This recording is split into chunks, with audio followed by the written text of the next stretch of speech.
Hello and welcome दोस्तों, मेरा नाम है करण और आप सभी लोगों का ट्रेड सॉल्यूशंस के इस यूट्यूब चैनल के ऊपर स्वागत है। आज की इस वीडियो में हम बात करेंगे इंडिया विक्स के बारे में कि इंडिया विक्स क्या होता है।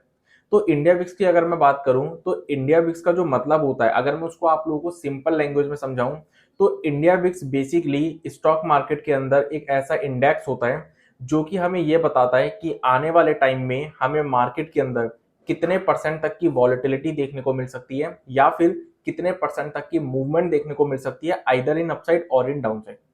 अब इंडिया विक्स को इंडिया विक्स इसलिए कहा जाता है क्योंकि वो इंडिया का विक्स है।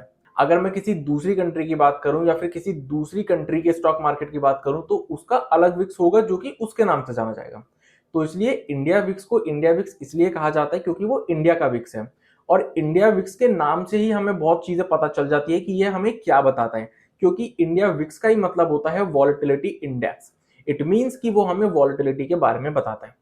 तो इसलिए इंडिया विक्स के नाम से ही हमें इंडिया विक्स के बारे में पता चल जाता है। लेकिन अगर हम एक प्रॉपर डेफिनेशन बोलें तो वो यही होती है कि इंडिया विक्स एक ऐसा इंडेक्स होता है जो कि हमें आने वाले टाइम में कितने परसेंट तक की वॉलेटिलिटी या कितने परसेंट तक की मूवमेंट हमें किसी भी एक डायरेक्शन में देखने को मिल सकती है, वो हमें बताता है। अब इंडिया विक्स ये जो हमें वॉलेटिलिटी बताता है कि आने वाले टाइम में हमें कितने परसेंट तक की वॉलेटिलिटी देखने को मिल सकती है या मूवमेंट देखने को मिल सकती है, ये basically India VIX annual basis पे बताता है। यानी कि आने वाले एक साल में हमें मार्केट के अंदर कितने परसेंट तक की वॉलेटिलिटी या कितने परसेंट की मूवमेंट हमें किसी भी एक डायरेक्शन में देखने को मिल सकती है, वो हमें इंडिया विक्स बताता है। तो इट मीन्स कि इंडिया विक्स का जब भी आप लोग नंबर देखते हो तो वो नंबर हमेशा एनुअल बेसिस पे कैलकुलेट किया जाता है कि आने वाले एक साल में हमें कितनी परसेंट की वॉलेटिलिटी या कितने परसेंट की मूवमेंट देखने को मिल सकती है। एक एग्जांपल के थ्रू अगर मैं आप लोगों को समझाऊं तो मान के चलते हैं कि इंडिया विक्स अभी के टाइम पे जो ट्रेड हो रहा है वो हो रहा है मान लो 20। तो यानी कि यहाँ पे 20 का मतलब हुआ कि आने वाले एक साल में हमें मार्केट के अंदर 20% तक की या तो अपसाइड मूव देखने को मिल सकती है या फिर डाउनसाइड मूव देखने को मिल सकती है। तो इंडिया विक्स बेसिकली हमें यही बताता है कि आने वाले एक साल में हमें कितने परसेंट तक की मूवमेंट या कितने परसेंट तक की वॉलेटिलिटी किसी भी एक डायरेक्शन में देखने को मिल सकती है। अब यहाँ पे मैं आप लोगों को एक चीज बताना चाहूंगा कि इंडिया विक्स जो होता है वो वॉलेटिलिटी तो बताता है, ये तो हमें उसके नाम से पता चल गया कि इंडिया विक्स का काम वॉलेटिलिटी के बारे में बताना है। लेकिन इंडिया विक्स जो होता है वो सिर्फ और सिर्फ स्टॉक मार्केट के अंदर जो इंडेक्सेस होते हैं उनकी वॉलेटिलिटी बताता है कि उसमें हमें कितने परसेंट तक की अपसाइड या डाउनसाइड मूव देखने को मिल सकती है, ना कि स्टॉक के बारे में। अगर हमें स्टॉक की वॉलेटिलिटी के बारे में जानना है तो उसके लिए एक अलग टर्म है जो कि होती है इम्प्लाइड वॉलेटिलिटी। तो ये चीज अपने माइंड में क्लियर रखना कि इंडिया विक्स सिर्फ और सिर्फ इंडेक्सेस की वॉलेटिलिटी के बारे में बताएगा। अगर हमें स्टॉक्स की वॉलेटिलिटी के बारे में जानना है तो उसके लिए हमें इम्प्लाइड वॉलेटिलिटी को देखना पड़ेगा। तो ये चीज अपने माइंड में क्लियर रखना आप सभी लोग। अब जैसा कि मैंने आप लोगों को बताया कि इंडिया विक्स का जो नंबर होता है वो हमें बताता है कि आने वाले एक साल में हमें कितने परसेंट तक की वॉलेटिलिटी देखने को मिल सकती है। लेकिन अब बहुत सारे लोग ये सोच रहे होंगे कि आने वाले एक साल का तो मतलब हो गया लॉन्ग टर्म, और ज्यादातर लोग मार्केट के अंदर ट्रेडर होते हैं जो कि ट्रेडिंग करते हैं, इन्वेस्टर इतने ज्यादा नहीं होते हैं। तो जितने भी ट्रेडर्स हैं वो अब ये चीज सोच रहे होंगे कि अगर इंडिया विक्स एनुअल वॉलेटिलिटी को बता रहा है कि आने वाले एक साल में हमें कितनी वॉलेटिलिटी देखने को मिल सकती है, यानी कि लॉन्ग टर्म की वॉलेटिलिटी अगर वो बता रहे हैं, तो उससे हमें क्या फायदा, क्योंकि हम तो ट्रेडर हैं। हमें तो ये जानना है कि मंथली वॉलेटिलिटी कितनी देखने को मिल सकती है या फिर वीकली या फिर डेली वॉलेटिलिटी कितनी देखने को मिल सकती है, हमें तो वो जानना है। तो एक छोटी सी कैलकुलेशन के जरिए हम इंडिया विक्स के एनुअल नंबर से अपनी मंथली वॉलेटिलिटी, डेली वॉलेटिलिटी और वीकली वॉलेटिलिटी को भी कैलकुलेट कर सकते हैं और ये पता कर सकते हैं कि हमें डेली बेसिस पे, वीकली बेसिस पे और मंथली बेसिस पे कितने परसेंट तक की वॉलेटिलिटी देखने को मिल सकती है। अब वो कैलकुलेशन क्या है उसको हम समझते हैं। तो जैसा कि मैंने बोला था कि इंडिया विक्स जो है वो हमारा एनुअल वॉलेटिलिटी को बताता है, लेकिन हमें जाननी है मंथली, डेली और वीकली वॉलेटिलिटी। तो हमें करना क्या है, मान के चलते हैं कि इंडिया विक्स जो करंटली ट्रेड हो रहा है वो 18.79 के लेवल पे ट्रेड हो रहा है। अब अगर हमें सबसे पहले मंथली वॉलेटिलिटी जाननी है तो हमें करना क्या होगा, एक साल में कितने महीने होते हैं, 12 महीने। तो हमें क्या करना है, हमें स्क्वायर रूट करना है 12 का। तो हम क्या करेंगे, 12 का स्क्वायर रूट करेंगे तो हमारे सामने नंबर निकल कर आया 3.46 का। अब हमें क्या करना है, जो हमारे एग्जांपल में 18.79 का इंडिया विक्स था उसको हम डिवाइड कर देंगे 3.46 से।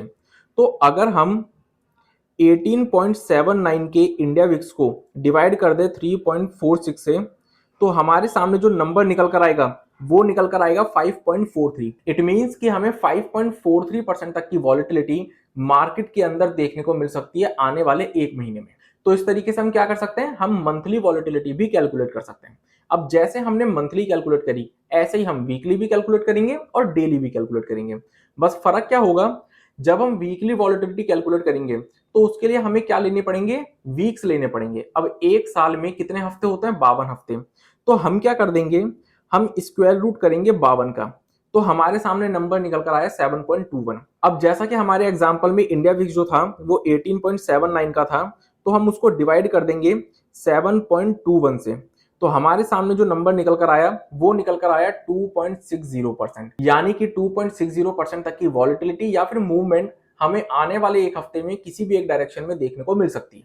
अब अगर हम डेली वॉलेटिलिटी को कैलकुलेट करें, तो डेली वॉलेटिलिटी को कैलकुलेट करने के लिए हमें क्या करना पड़ेगा, एक साल में दिन होते हैं 365, तो हम क्या करेंगे, हम स्क्वायर रूट करेंगे 365 का, तो हमारे सामने जो नंबर निकल कर आया वो निकल कर आया 19.10 का। अब जैसा कि हमने एग्जाम्पल में इंडिया विक्स लिया है 18.79 का, तो 18.79 को हम डिवाइड कर देंगे 19.10 से, तो हमारे सामने जो नंबर निकल कर आएगा वो निकल कर आएगा 0.98 का, जिसको कि अगर हम राउंड फिगर करें तो वो हमारे सामने 1 निकल कर आएगा। यानी कि अगले दिन हमें मार्केट के अंदर 1% तक की वॉलेटिलिटी या फिर 1% तक की मूवमेंट किसी भी एक डायरेक्शन में देखने को मिल सकती है। तो इस तरीके से हम बहुत आसानी से एक छोटी सी कैलकुलेशन करके मंथली, वीकली और डेली वॉलेटिलिटी को कैलकुलेट कर सकते हैं। अब जैसा कि आप लोगों ने देखा कि हमने एक छोटी सी कैलकुलेशन करके एनुअल वॉलेटिलिटी से हमने मंथली वॉलेटिलिटी भी कैलकुलेट कर दी, वीकली भी कैलकुलेट कर दी और डेली भी कैलकुलेट कर दी। अब जब हमने मंथली, वीकली और डेली वॉलेटिलिटी को कैलकुलेट कर लिया, तो इसके बेसिस पे हम मार्केट के अंदर डिफरेंट डिफरेंट ट्रेडिंग स्ट्रेटजीज का इस्तेमाल करके ट्रेडिंग पोजीशन भी क्रिएट कर सकते हैं। वो कैसे, उसको भी मैं आप लोगों को एक एग्जांपल के थ्रू समझाता हूं। मान के चलते हैं कि निफ्टी जो फिलहाल ट्रेड कर रहा है वो ट्रेड कर रहा है 22,000 के लेवल पे। अब जैसा कि हमने डेली वॉलेटिलिटी को कैलकुलेट किया था, जो कि हमारी 1% की निकल कर आई थी, यानी कि नेक्स्ट डे हमें 1% तक की वॉलेटिलिटी या 1% तक की मूवमेंट या तो अपसाइड में या तो डाउन साइड में हमें निफ्टी के अंदर देखने को मिल सकती है। तो हम क्या करेंगे, जो हमने 22,000 निफ्टी का करंट लेवल माना है उसमें ऐड कर देंगे 1%, जो कि हमारे सामने निकल कर आएगा 22,220 का लेवल, और माइनस कर देंगे 1%, जो कि हमारे सामने निकल कर आएगा 21,780 का लेवल। तो जब हमने डेली वॉलेटिलिटी को कैलकुलेट करा और उसके बेसिस पे जब हमने नेक्स्ट डे की एक ट्रेडिंग रेंज निफ्टी की कैलकुलेट कर ली, तो उसके बाद हम इस रेंज के अंदर बहुत सी ट्रेडिंग स्ट्रेटजीज का इस्तेमाल करके ट्रेडिंग पोजीशन क्रिएट कर सकते हैं इस रेंज को ट्रेड करने के लिए। जैसा कि हमारे एग्जांपल में 21,780 से 22,220 ये 440 पॉइंट की हमें निफ्टी के अंदर रेंज देखने को मिली डेली वॉलेटिलिटी कैलकुलेट करके। तो हम क्या कर सकते हैं, हम शॉर्ट स्ट्रैंगल क्रिएट कर सकते हैं, यानी कि 21,780 की हम पुट सेल कर सकते हैं और 22,220 की हम कॉल सेल कर सकते हैं, और दोनों ही लेवल की ऑप्शन को सेल करके हम इस पूरी ट्रेडिंग रेंज को, इस 440 पॉइंट की ट्रेडिंग रेंज को बहुत आराम से ट्रेड करके एक अच्छी खासी प्रीमियम खा सकते हैं। अब शॉर्ट स्ट्रैंगल अगर हम क्रिएट करते हैं तो उसमें तो मार्जिन ज्यादा लगेगा क्योंकि हम सिंगल साइडेड ऑप्शन सेल कर रहे हैं। लेकिन अगर आप लोगों को मार्जिन थोड़ा कम देना है तो आप हेज पोजीशन भी क्रिएट कर सकते हो। अब हेज पोजीशन कैसे क्रिएट कर सकते हो, आप यहां पर आयरन कॉन्डोर क्रिएट कर सकते हो।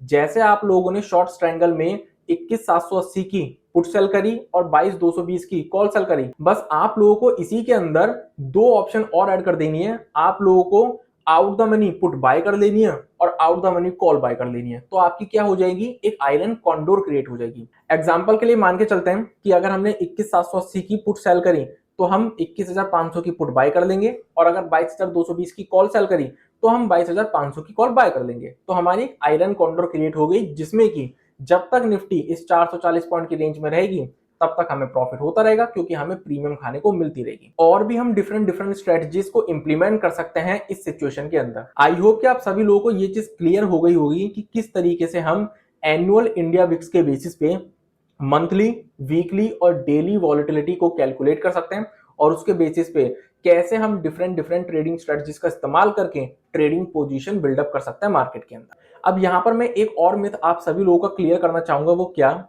जैसा कि मैंने आप लोगों को बताया था कि इंडिया विक्स हमें यह बताता है कि आने वाले एक साल में हमें कितने परसेंट तक की वॉलेटिलिटी देखने को मिल सकती है। अब जब भी हम बात करते हैं वॉलेटिलिटी की, तो वो हमें किसी भी डायरेक्शन में देखने को मिल सकती है, अपसाइड में भी और डाउन साइड में भी।